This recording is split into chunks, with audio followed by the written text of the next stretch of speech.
The city of Seattle has yet to respond to a records request that I submitted all the way back in June, and I can't help but think that the timing of their failure to respond to it in a timely manner is a little bit suspicious. Let's get to it in our segment, Unbelievable.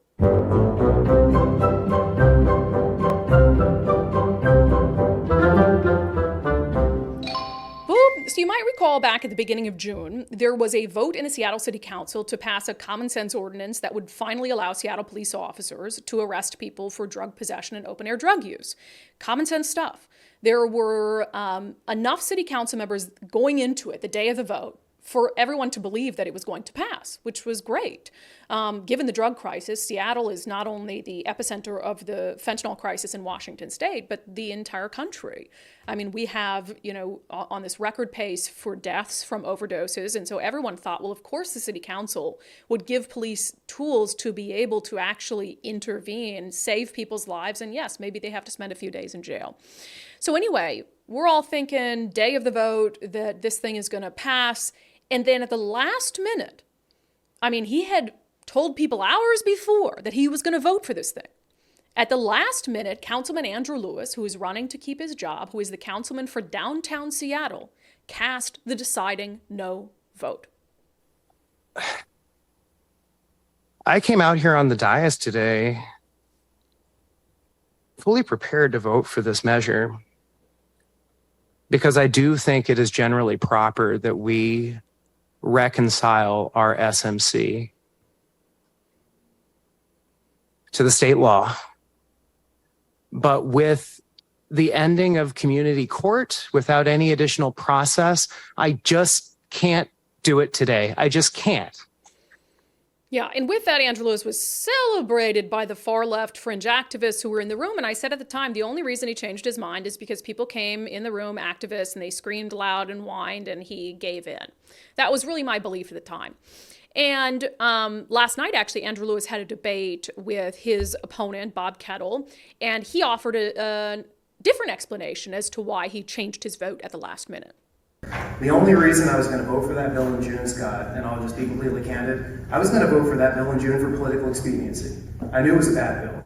So he says, I was going to vote for it because it was the politically good thing for me to do in an election year, but I knew it was a bad bill. Which, do you think that makes you look good? Do you think that makes you look good? You're saying, I'm going to be candid. I was going to vote for that knowing it was a bad bill because I wanted to win an election. No, that doesn't make you look good. I also don't believe that excuse either because it just doesn't make any sense because if you're going to vote for political expediency and then you turned around and supported an even worse bill, which last night he talked about the even worse bill he ended up supporting, which requires officers to jump through all of these hoops and prove that someone's a danger to other people before they arrest them for substance abuse. Here's what Andrew Lewis said last night about that bill. He had just gone forward with the assumption in June that we could arrest everyone, put them in jail, and remand them to a court. That's not going to work. That's not effective. That is not something that I could go to the people of Seattle and say was actually going to make a discernible difference in our community. Yeah, and that doesn't make any sense either. And now you're saying a weaker bill that you supported will make more of a difference. So nothing Andrew Lewis has said, nothing he has done when it came to his decision to kill that drug possession bill, to be the deciding vote to kill that bill back in June, nothing makes sense. Add that, all of that, on top of the fact that I don't trust the guy. This is a guy who pledged to defund the Seattle Police Department by 50% in 2020. And he did that just 6 months. I think we have the clip. 6 months after saying this. We need to hire more police officers in the city. I see on a daily basis that there's parts of our city where we don't have the staffing numbers to have effective community policing strategies and deter the kinds of crimes of opportunity that are prolific. Yeah, so this is a guy who has no moral compass, no ideological compass. You don't know on any given day where he's going to land. So I'm like, okay, how could we find out if there was really anything else going on behind the scenes that led to him changing his vote on such a consequential issue in the middle of an election year at the last minute? So we ended up at the end of June 21st, I filed a public records request. And this is what that public records request was for. I filed a request, and it was very narrow in scope. It covered only a 10-hour period on June 6th, the day of the vote. So I wanted from between 12 p.m. and 10 p.m. I will read you my exact request.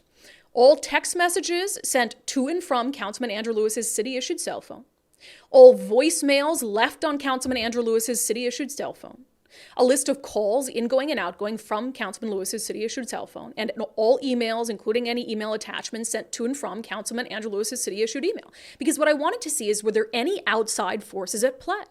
Were there any outside influences at the last minute who texted him, who called him, that got him to change his mind on such a consequential vote? So I filed that on June 21st. Here's the response I got from the city. It was basic. It just repeated what my request was. And then it said, we anticipate that we will be able to provide the requested records or a first installment of records on or about August 18th, 2023. So they were saying it's going to take about 2 months to get you a first installment of records responsive to your request. And they estimated they would get me those records on or about August 18th. Which at the time seemed a little suspicious to me. Why? Because that would be after the primary election, and Andrew Lewis would be on the primary ballot.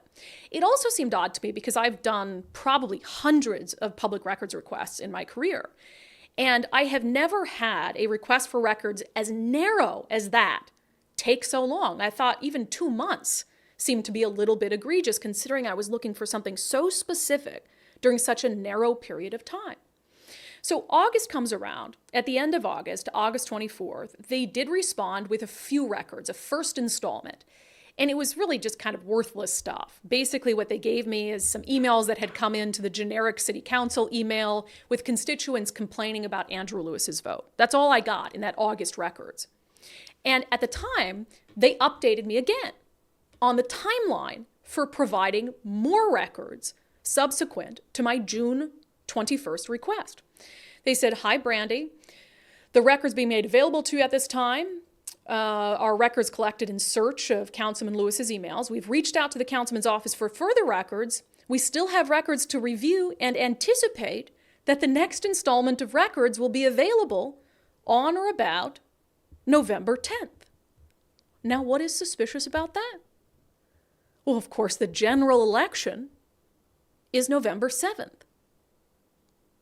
So here you have, call me a conspiracy theorist, but here you have a public records request from a member of the media that is trying to determine whether there was inappropriate outside influence in the decision by Andrew Lewis to kill a drug possession bill that up until hours before the vote, he was in favor of, he was in support of.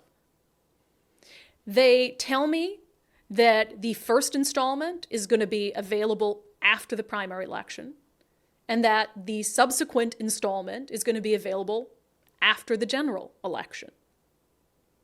And now you might think, well, maybe those are just two coincidences, but again, I go back to, I have filed hundreds of public records requests, hundreds. Most of them are very broad.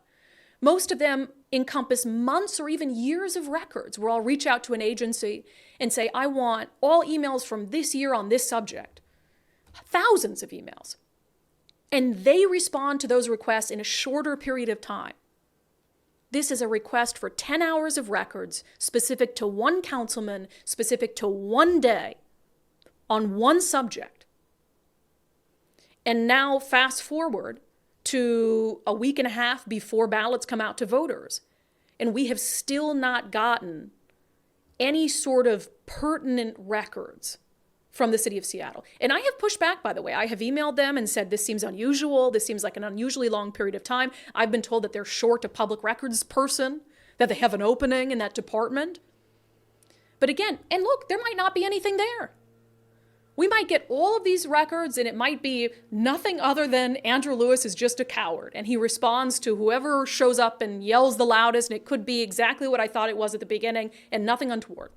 That's entirely possible.